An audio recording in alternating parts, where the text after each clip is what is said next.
નમસ્કાર મિત્રો. જ્ઞાન જાથા આમ તો અનેક વિવાદોને લઈ અનેક વસ્તુઓમાં બોલતું હોય છે અને સાથે જ અનેક સવાલો ઉઠાવતું હોય છે, પરંતુ વિજ્ઞાન જાથાના ચેરમેન જયંત પંડ્યા ફરી એકવાર સવાલ ઉઠાવતા જોવા મળ્યા છે અને એમણે સીધો જ સવાલ આંબાલાલ પટેલ, જે વેધર એક્સપર્ટ છે, લોકો એમની આગાહી છે, એમને સાચું માને છે, ખેડૂતો એમની આગાહી પર વરસાદની રાહ જોવે છે, આજે એ જ વેધર એક્સપર્ટ પર અનેક સવાલો જયંત પંડ્યાએ ઉઠાવ્યા છે. સૌપ્રથમ તમે જયંત પંડ્યા દ્વારા જે વિડીયો મૂકવામાં આવ્યો છે અને એમાં એવું કહેવામાં આવ્યું છે કે આ બધા જ જે વેધર એક્સપર્ટ છે, જે આગાહીઓ કરે છે વરસાદની, એ ક્યાંક ખોટી સાબિત થતી હોય છે અને એમાં પણ આંબાલાલ પટેલને એવું કહી દીધું છે કે એમની આગાહીને સાચી ન માનવી. શું કહ્યું છે તેમને સાંભળો. ગુજરાતમાં દર વર્ષે જુનાગઢ વર્ષા વિજ્ઞાન મંડળ દ્વારા વરસાદના વર્તારો કરનારાઓની આગાહીઓ કરવામાં આવે છે. આ વર્ષે પ્રથમ ચરણની અંદર 47 આગાહીકારોની આગાહીઓ કરોડભૂસ થઈ છે, બોગસ સાબિત થઈ છે, બેબુનિયાદ સાબિત થઈ છે. જરા પણ એક પણ સાચું પડ્યું નથી. એટલે ખાસ કરીને આવા વર્તારા કરનારાઓ પાસે કોઈ વૈજ્ઞાનિક સાધનો નથી, પૃથ્થકરણ નથી, કસોટીનું પણ એક પણ સાધન નથી. માત્ર ને માત્ર પોતાની અંગત સ્ફૂર્ણાને કારણે આગાહીયા કરતો હોય છે. તેથી એમનો વિશ્વાસ ન કરવો એવું વિજ્ઞાન જાથા સ્પષ્ટપણે જાહેર કરે છે. છેલ્લા 25 વર્ષથી આ આગાહીકારો ખોટા પડે છે અને બેબુનિયાદ સાબિત થાય છે અને ક્યારેક તો ખેડૂતોને નુકસાની ભોગવવાનો વારો આવે છે.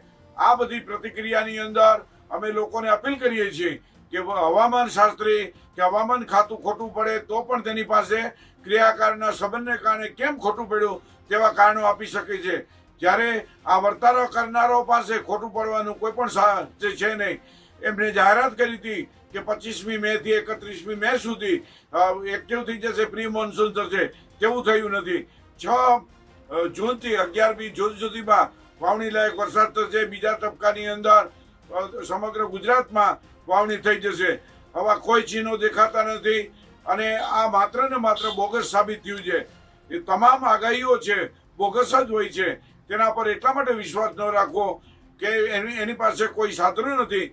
માત્ર ને માત્ર ફડલી માની લ્યો કે અખાત્રીજનો પવન, ગર્ભ મેલો, વનસ્પતિ, તાપમાન, આવા જુદા જુદા પોતાને ઘરે બેઠા બેઠા કરતા હોય છે, અનુમાન લગાડતા હોય છે.